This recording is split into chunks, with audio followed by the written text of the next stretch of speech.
এটা আরও দুর্ভাগ্যজনক বলবো নাকি হাস্যকর বলবো, গতকালকে একটা নিউজ দেখলাম। আমাদের একজন মাননীয় মন্ত্রী উনি বলছেন যে জনগণকে ভুলভাল বুঝিয়ে গণভোট করা হয়েছে, জনগণকে ভুল বুঝিয়ে। তো এখন বিষয়টা হচ্ছে যে বাংলাদেশের সংখ্যাগরিষ্ঠ জনগণ, তাদেরকে ভুল বোঝানো এতই সহজ? অন্তত এই সময়ে এসে, এই একবিংশ শতকে এসে যদি জনগণকে ভুলভাল বুঝিয়ে এত বিশাল একটা মেজরিটি মতামত অর্জন করা যায় বা হয়, এটা অবশ্যই ভুল বোঝানোর কারণে না। এটা সম্ভব হয়েছে আমাদের জনগণের ভেতরকার সচেতনতা, তাদের ভেতরের পরিবর্তনের আকাঙ্ক্ষা,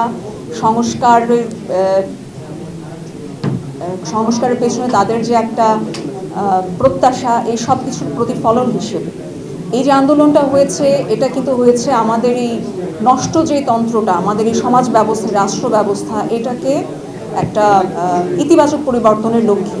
যে মানুষ তো সারা বিশ্ব যেভাবে এগিয়ে যাচ্ছে সেই তুলনায় আমাদের কিন্তু কোনো অগ্রগতি নাই, আমরা এগোতে চাইলে এগোতে পারছি না।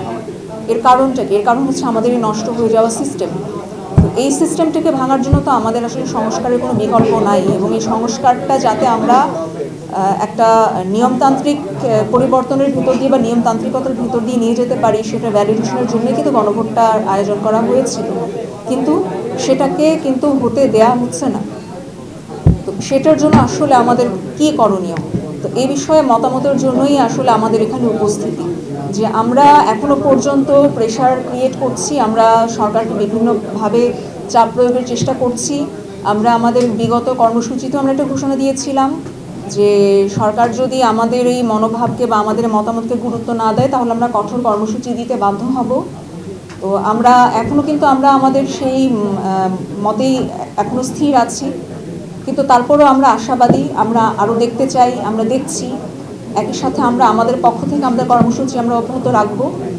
একই সাথে সরকারকেও আমরা আবেদন জানাবো যে দয়া করে আপনারা একটু কনসিডারেট হন, জনগণের মতামতের প্রতি সহানুভূতিশীল হন, এবং এত রকমের ফ্যালাসি, এত রকমের কি বলবো এটাকে, আইনের ফাঁকফোকর বলে যেমন পিছড়ে বেরিয়ে যাওয়ার পায়তারা করা হয়, আপনারা দয়া করে এরকম পায়তারা করবেন না।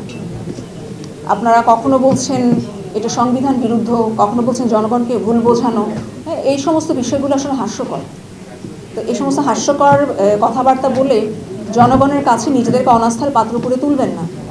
তাহলে অন্তত আমরা এতটুকু বলতে পারি, বিগত আওয়ামী লীগ সরকার তো যে কোনোভাবে 17 বছর দেশটাকে শাসন করতে পেরেছে, আপনারা 17 মাসও টিকতে পারবেন না।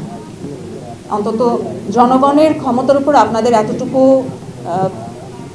আস্থা থাকা উচিত, বা এতটুকু আপনাদের আন্দাজ থাকা উচিত যে জনগণ যখন সব একত্রিত হয়ে যায়, তখন সব খড়কুটোর মতো ভেসে যায়, সেখানে আসলে কেউ সাস্টেইন করতে পারে না।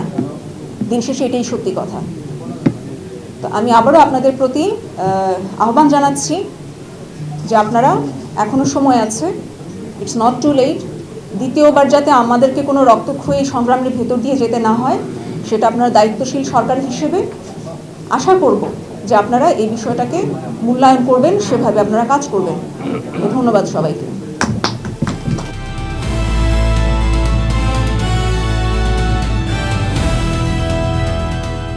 দিনাজপুর টিভি, মানুষের জীবনের কথা বলে।